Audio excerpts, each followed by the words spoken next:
Welcome to all of you in Sanwal Physics classes. In today's lecture of class 10th chapter electricity, we will study about the term resistivity. तो आज के इस lecture में class 10th के chapter electricity के lecture में आज हम पढ़ेंगे रेसिस्टिविटी का टर्म। ठीक, तो हमारा आज का टर्म है रेसिस्टिविटी, या हम इसको बोलते हैं, एक और नाम है इसका स्पेसिफिक रेसिस्टेंस। स्पेसिफिक रेसिस्टेंस तो मैंने लिख दिया। हमें पढ़ना है रेसिस्टिविटी या स्पेसिफिक रेसिस्टेंस। तो देखिए, हमने प्रीवियस लेक्चर में स्टडी किया है ओम्स लॉ, देन उसके बाद resistance, factors affecting resistance previous lecture में मैंने अपलोड किया है। जो बच्चे इस लेक्चर को देख रहे हैं तो इससे पहले वो फैक्टर्स अफेक्टिंग रेसिस्टेंस वाला लेक्चर देख लें और रेसिस्टेंस देख लें उससे पहले, और ओम्स लॉ, ये सारे लेक्चर्स कवर करते हुए तब इसको देखिएगा। तो जैसे रेसिस्टिविटी को स्टार्ट करने के लिए पहले मैं आपको इसको एक्सप्लेन करूंगा, उसके बाद मैं आपके लिए नोट्स भी लिख दूंगा यहाँ पर, और साथ साथ ही नोट्स भी लिखते रहूंगा बीच बीच में। तो हमने फैक्टर्स अफेक्टिंग रेसिस्टेंस पढ़ा था। तो फैक्टर्स अफेक्टिंग रेसिस्टेंस में हमने क्या पढ़ा था, देखिए पहले आप समझिएगा। केवल हमने पढ़ाया था रेसिस्टेंस में इफेक्ट ऑफ लेंथ, यानी कि हमने देखा था कि R directly proportional to length. ये प्रीवियस लेक्चर से मैंने लिया है। जो बच्चे इसको देख रहे हैं तो पहले फैक्टर्स अफेक्टिंग रेसिस्टेंस वाला लेक्चर देख लें। तो ये रेसिस्टेंस में जो हमने पढ़ा है कि resistance of a conductor is directly proportional to its length, इसको मैं एज इक्वेशन 1 बना के चल रहा हूं यहाँ पर। ठीक, और दूसरा हमने पढ़ा था effect of area of cross section, किसी वायर के एरिया ऑफ क्रॉस सेक्शन का, जैसे वायर है सपोज, इसकी लेंथ अगर L है और जो एरिया है, ये एरिया, इसको बोलते हैं एरिया ऑफ क्रॉस सेक्शन। अगर ये क्रॉस सेक्शन का एरिया अगर क्या है, A है, तो इसका रेसिस्टेंस क्या होता है, एक तो डायरेक्टली प्रोपोर्शनल होता है लेंथ के, यानी कि लेंथ डबल तो रेसिस्टेंस भी डबल। लेंथ हाफ कर दीजिएगा तो रेसिस्टेंस भी क्या हो जाएगा, वायर का हाफ हो जाएगा। और दूसरा, अगर एरिया ऑफ क्रॉस सेक्शन पे हमने पढ़ा था कि इनवर्सली प्रोपोर्शनल होता है resistance, R inversely proportional to area of cross section. Means अगर एरिया ऑफ क्रॉस सेक्शन को डबल करेंगे, बढ़ा देंगे, तो रेसिस्टेंस घट के आधा हो जाएगा, और एरिया ऑफ क्रॉस सेक्शन को अगर हाफ कर देंगे तो रेसिस्टेंस डबल हो जाएगा, यानी कि उल्टा चेंज होगा किसमें, रेसिस्टेंस का। जैसा आप एरिया ऑफ क्रॉस सेक्शन में चेंज करेंगे उसका जस्ट उल्टा चेंज होगा।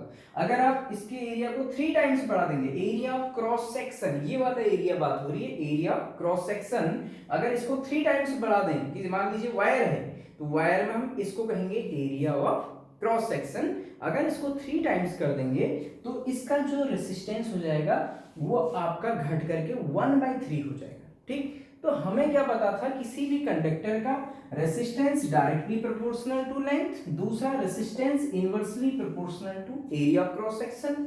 और भी हमने फैक्टर्स अफेक्टिंग रेसिस्टेंस पढ़े थे, उसमें इफेक्ट ऑफ टेम्परेचर पढ़ा था, और साथ में effect of nature of material पढ़ा था कि भाई मेटल्स का जो रेसिस्टेंस होता है मेटल कंडक्टर का, वो टेम्परेचर बढ़ाने पे इंक्रीज होता है और सेमीकंडक्टर का डिक्रीज होता है। तो ये जो है, ये है अभी आपके factors affecting resistance. Factors affecting resistance हैं जो कि पहले वाले लेक्चर में ऑलरेडी एक्सप्लेन है। तो हमें रेसिस्टिविटी के लिए क्या है वो आप देखिएगा। इसको मैं मिटा रहा हूं अभी, मैं केवल ये 2 इक्वेशंस का यूज करूंगा रेसिस्टिविटी एक्सप्लेन करने के लिए। देखिए, तो हमने क्या देखा कि resistance is directly proportional to length of the conductor, और दूसरा resistance is inversely proportional to area of cross section of the conductor.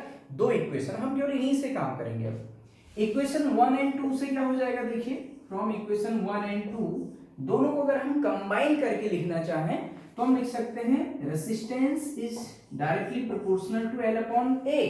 इसका मतलब है कि डायरेक्टली प्रोपोर्शनल लेंथ के है और एरिया की इनवर्सली प्रोपोर्शनल है। अब हम इस डायरेक्टली प्रोपोर्शनल के साइन को रिप्लेस करेंगे, हटा करके हम एक नया कांस्टेंट जोड़ते हैं रो, और बाकी आ जाएगा L अपॉन A। ये मैंने जो यहां पर कांस्टेंट बोला, कांस्टेंट रो, इसको हम बोलते हैं रो, ग्रीक लेटर है RHO, रहो नहीं कहीं होगा, रो हम जनरली बोलेंगे, रो प्रोनाउंसिएशन में रो होगा।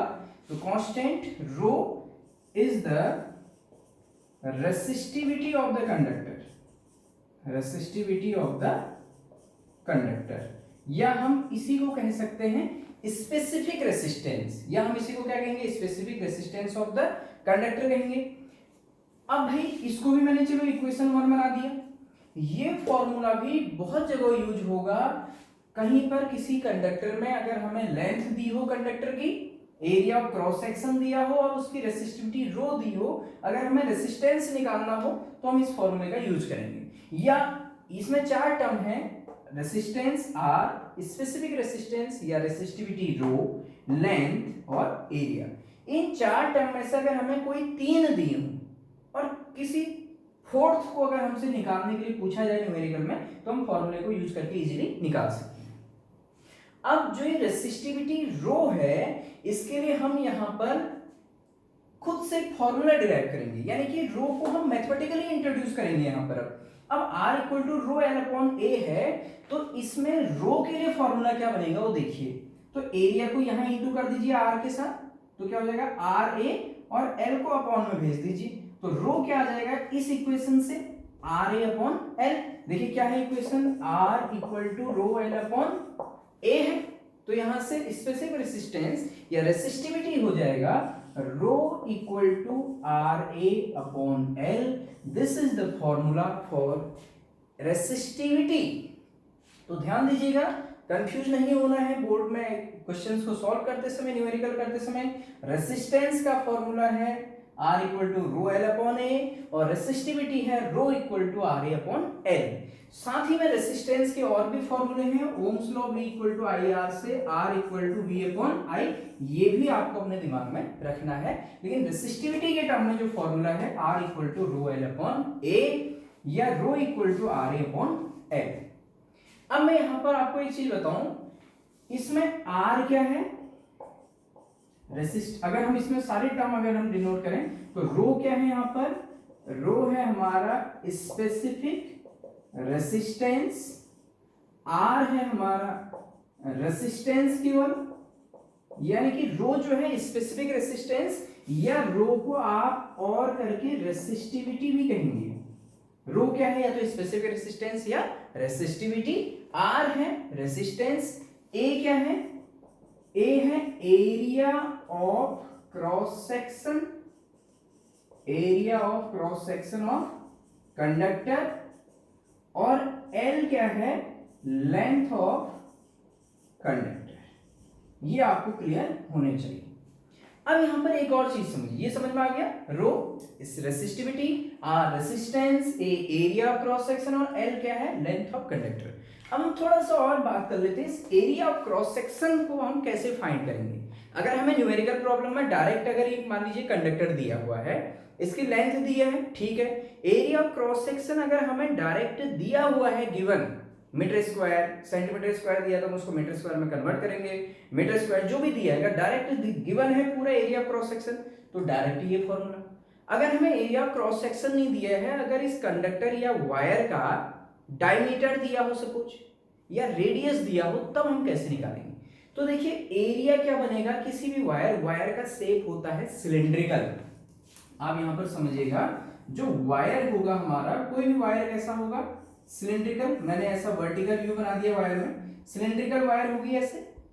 इसमें आपके सिलेंडर में 3 एरिया होते हैं, 3 सरफेस होती हैं।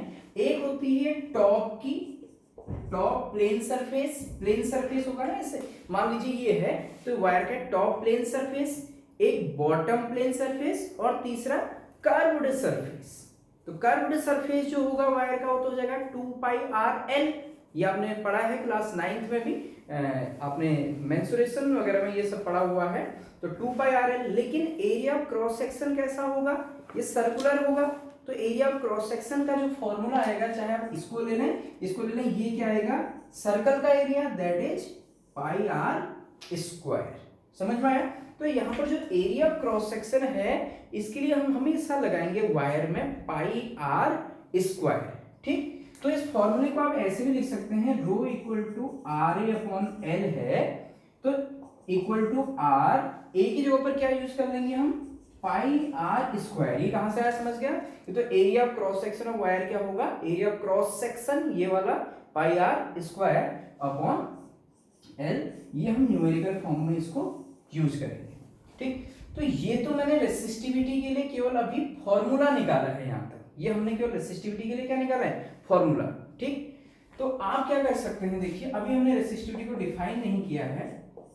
रेसिस्टिविटी स्पेसिफिक रेसिस्टेंस को जब आप अपने नोट्स में बनाएंगे तो यहां तक आप बिल्कुल ऐसे ही इसको नोट कर लीजिए। ठीक, आप क्या करिए, वी नो आर क्या है, वी नो आप यहां पर लिख सकते हैं रेसिस्टेंस ऑफ अ कंडक्टर, यानी कि R directly proportional to length of conductor. आप शॉर्ट में लिख सकते हैं वी नो करके, inversely proportional to area of cross section. Equation 1 और 2 को इक्वेट करिए, R directly proportional to L upon A बनेगा। दोनों को कंबाइन करके हमने नया टर्म रो इंट्रोड्यूस किया, R equal to rho L upon A. Constant rho is the resistivity of conductor. Rho के लिए फॉर्मूला लिख, R equal to rho L upon A, फिर से वही लिखा, फिर rho equal to R A upon L. Equation 2 बना दी मैंने, इक्वेशन बनाने की जरूरत नहीं है, लेकिन आपके समझने के लिए दोनों अलग अलग टर्म है इसलिए बना दिया है। Rho equal to R A upon L, rho specific resistance या रेसिस्टिविटी, आर रेसिस्टेंस है, ए के है एरिया क्रॉस सेक्शन और लेंथ एल के है लेंथ ऑफ कंडक्टर। तो ये तो मैथमेटिकल फार्मूला यहां तक आप नोट करिए। इसके बाद हम इस फार्मूले से ही रेसिस्टिविटी की डेफिनेशन निकालेंगे। तो आप वीडियो को यहां पर स्क्रीनशॉट लेकर के यहां पर इतना नोट कीजिए, अपने नोट्स में इसको नोट करना है आपको। ओके, तो आपने यहां तक नोट्स ये लिख लिए होंगे। अभी रेसिस्टिविटी कंप्लीट नहीं हुआ है, अभी हम डेफिनेशन बनाएंगे। मैं इसको मिटा दे रहा हूं तब तक। तो देखिए रेसिस्टिविटी का फॉर्मूला क्या आया हमारे पास, रेसिस्टिविटी ये आया rho equal to R A upon L आया। यहां से रेसिस्टिविटी की डेफिनेशन मैं दूंगा, तो इसमें हम कुछ एजम्पशंस मान के चलेंगे रेसिस्टिविटी में, क्यों, तो रेसिस्टिविटी को हम एक स्पेसिफिक रेसिस्टेंस कह रहे हैं। हमने इसका एक और नाम दिया है स्पेसिफिक रेसिस्टेंस, हिंदी में बोलते हैं इसको विशिष्ट प्रतिरोध। ठीक, तो हमारे स्पेसिफिक रेसिस्टेंस के लिए कंडीशन होंगी। देखिए कंडीशन क्या होंगी, अगर मैं मान लूं इफ, इस फॉर्मूले में कंडीशन लगाएंगे, if length of the conductor, length of the conductor is 1 metre, यानी कि आपका L इक्वल टू कितना हो, 1 मीटर है सपोज, इसको हमने यूनिट कर दिया, 1 मीटर पर कर दिया, फिक्स कर दी कंडीशन। और साथ में इफ या एंड कर देते हैं इसको, and area of cross section of the conductor, area of cross section of the conductor A equal to 1 metre square. देखिए एरिया है तो मीटर स्क्वायर यूनिट होगी, हमने एरिया को भी 1 मीटर स्क्वायर बना दिया। दो कंडीशन अप्लाई कर दी हमने। क्या कंडीशन अप्लाई की, एक तो भी हमने कह दिया लेंथ को 1 मीटर मान लो कंडक्टर की, चाहे कंडक्टर कितना ही इसकी बड़ी इसकी लेंथ हो। हमने क्या कहा कि हमें इसकी लेंथ से मतलब नहीं है, ये 1000 मीटर भी अगर लंबा है तो रहने दीजिए, हम क्या लेंगे, केवल 1 मीटर लेंथ ही लेंगे कंडक्टर की। और एरिया ऑफ क्रॉस सेक्शन हम इसमें से 1 मीटर स्क्वायर ही सेलेक्ट करेंगे। ठीक, फिक्स कर दी दो कंडीशन। तो क्या हो जाएगा, rho equal to R A upon L है, तो अब इसमें रो इक्वल टू आर तो ये रहेगा, एरिया के ऊपर 1 कर दीजिए और लेंथ के ऊपर भी क्या कर दीजिए 1।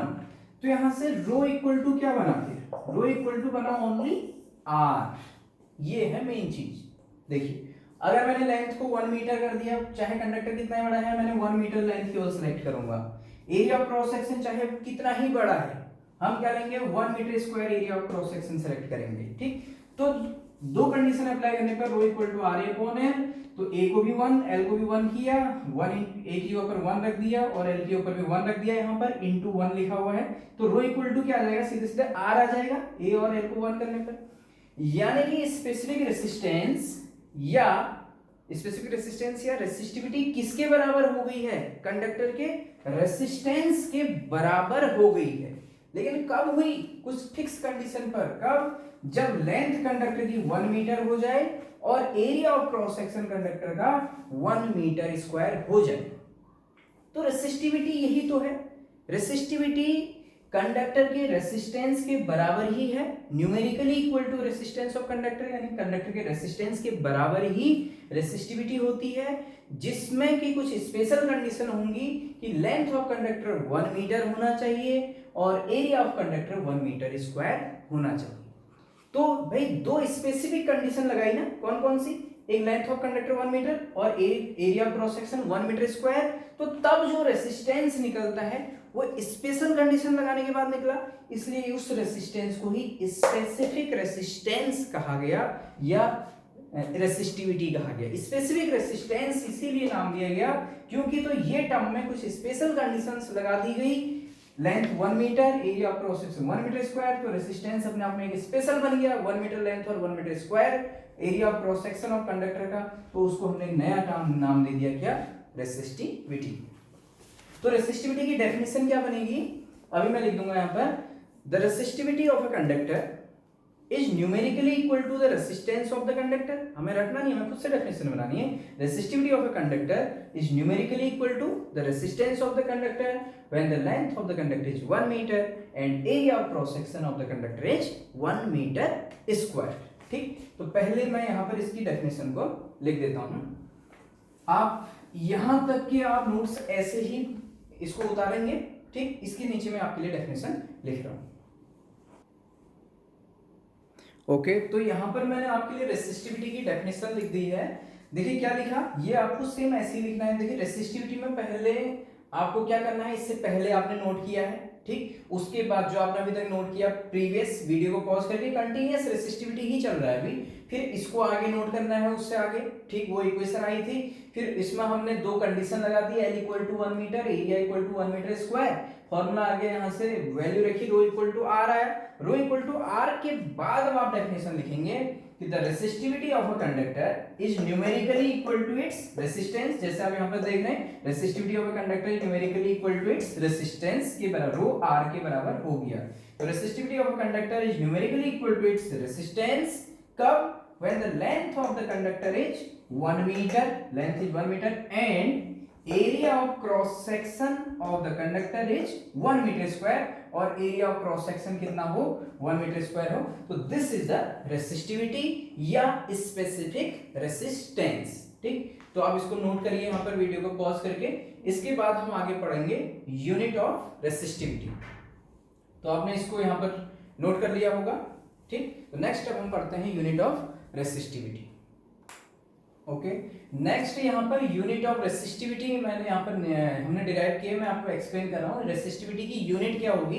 तो देखिए रेसिस्टिविटी का फॉर्मूला क्या है, rho equal to R A upon L, इसी फॉर्मूले से हमें यूनिट निकालनी है। तो unit of resistivity rho equal to, इसकी यूनिट लिख लीजिए, जहां पर आर की यूनिट क्या हो जाएगी, ओम, एरिया की यूनिट हो जाएगी मीटर स्क्वायर और नीचे लेंथ की यूनिट हो जाएगी मीटर।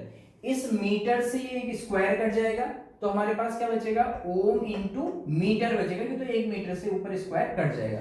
तो यूनिट ऑफ रेसिस्टिविटी क्या है हमारे पास, ओम मीटर, या हम इसको लिखेंगे ओम के लिए हमने ओमेगा का साइन बना दिया जिसको हम ओम ही पढ़ेंगे, तो ओम मीटर। तो unit of resistivity ohm metre होती है और यूनिट ऑफ रेसिस्टेंस केवल ओम होता है। आप इसको भी नोट कीजिए, फिर हम आगे डिस्कस करेंगे फैक्टर्स अफेक्टिंग रेसिस्टिविटी। ओके, अब मैंने यहाँ पर नेक्स्ट टॉपिक लिया है factors affecting resistivity of a conductor. Resistivity को कौन कौन से फैक्टर अफेक्ट करेंगे, तो सबसे पहले नोट देखिए आप, नोट क्या मैंने लिखा है, resistivity of a conductor is independent, ये मेन है, independent of length and area of cross section of the conductor. यानी कि रेसिस्टिविटी जो होगी आपकी लेंथ पर डिपेंड नहीं करेगी, एक तो लेंथ पर डिपेंड नहीं करेगी, दूसरा एरिया ऑफ क्रॉस सेक्शन पर रेसिस्टिविटी या स्पेसिफिक रेसिस्टेंस डिपेंड नहीं करता है, जबकि रेसिस्टेंस करता है। देखिए रेसिस्टेंस जो है करता है किस पे, लेंथ और एरिया पे डिपेंड करता है। लेंथ बढ़ाएंगे रेसिस्टेंस बढ़ेगा, एरिया ऑफ क्रॉस सेक्शन बढ़ाएंगे रेसिस्टेंस घटेगा, लेकिन रेसिस्टिविटी डिपेंड नहीं करेगी लेंथ और एरिया ऑफ क्रॉस सेक्शन पे। बात आती है क्यों, क्योंकि तो रेसिस्टिविटी के फॉर्मूले में जैसे हमने पढ़ा, हमने रेसिस्टिविटी को डिफाइन करने के लिए लेंथ को फिक्स कर लिया है 1 मीटर और एरिया को क्या कर लिया 1 मीटर स्क्वायर। फिक्स कर लिया तो हम 1 मीटर लेंथ और 1 मीटर स्क्वायर एरिया पर ही रेसिस्टिविटी को हमेशा चेक करेंगे। तो resistivity is independent of length and area. आप कंडक्टर चाहे 1000 मीटर लंबा है, 10,000 मीटर उसकी लेंथ है, हमें उसकी लेंथ से कोई लेना देना नहीं है, एरिया ऑफ क्रॉस सेक्शन से कोई लेना देना नहीं है, हमें केवल यूनिट लेंथ और unit area of cross section देखना है।